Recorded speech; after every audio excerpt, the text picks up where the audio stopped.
So the purpose of this video is to show you how to create a food-safe way to finish these cutting boards. Imagine if you had a stack of cutting board that you built by hand and you wanted to create a food-safe finish for whoever you give these to, and not only that, to save quite a bit of money because it's not that hard to do. So usually it's a two-step process. You like to kind of finish it with an oil and then finalize it with some beeswax afterwards. So the purpose of this video is to show you that first step on how to create that food-safe finish. And for most people that might be just enough, but you could go that extra step and put the beeswax on to kind of seal it to make it a little bit more robust. And I'll leave that up to you. But in this video I'll show you how to make that first step. So to make our finish, it's pretty simple. You start with 2 cups of mineral oil, then you have 1 cup of coconut oil and 1/4 cup of the vitamin E. Now all of this stuff is food grade. So we have mineral oil is food grade, and obviously the coconut oil is for cooking. The vitamin E you got to be careful of. This is 100% pure vitamin E.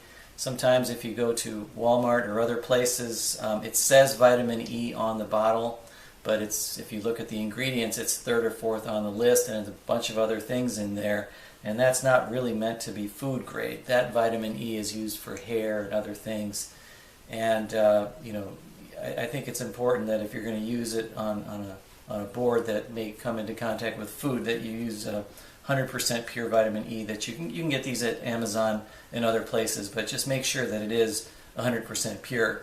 So this comes in a 16 fluid ounce bottle. We're just going to put that all the way in, just like that.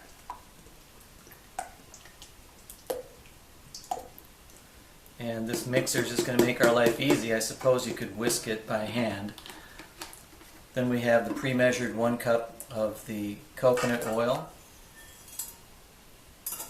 And then of course a 1/4 cup of vitamin E. And that's really it. You just mix it for about 5 minutes, and we'll come back and take a look at how it turned out.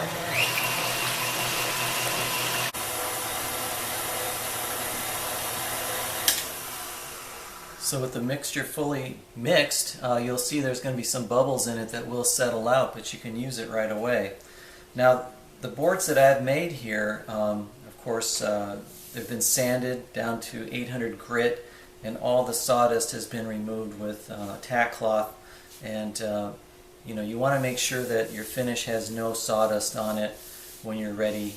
I should say the surface should have no sawdust on it when you're ready to finish it, just so that there's no surface roughness. And never use water to get rid of your sawdust, because that's going to raise the grain, and you're back to sanding again. So these are kind of tips that you would know if you're doing this kind of thing before, but just as a reminder, just make sure that the surface is nice and clean, and you can go right away and do it.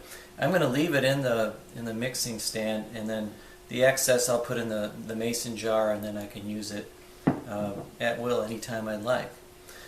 So why don't we get started here? Just basically take our clean cloth, use rag, whatever you like. I like to use gloves, although you don't have to. I mean, it's food grade, so I just don't want to get my hands all oily. So you can just start to work it in, and as you work it in, you'll see how it increases the depth of everything. In terms of the grains and everything will start to really pop once you do that. Now I know that there are some woodworkers that make these types of boards that like to soak, or drown I should say, the board in mineral oil, like overnight or something like that. And I've never really been a fan of that, because it just seems like if you do that, you're asking for the board to basically leach out the mineral oil over time.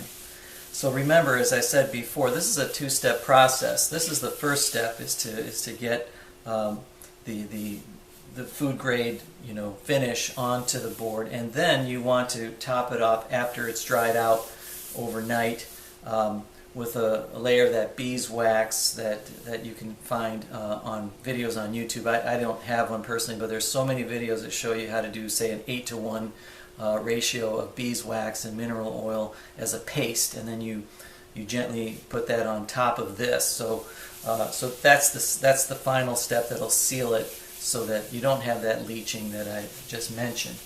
But this is the first step. So as you can see, you can just go ahead and do this, and you get a really nice effect with this finish, and it's inexpensive and easy to do. And so I guess I got another X number of boards to do, but as you can see right away, it's already starting to look like a really nice board, and I hope that this helps you also.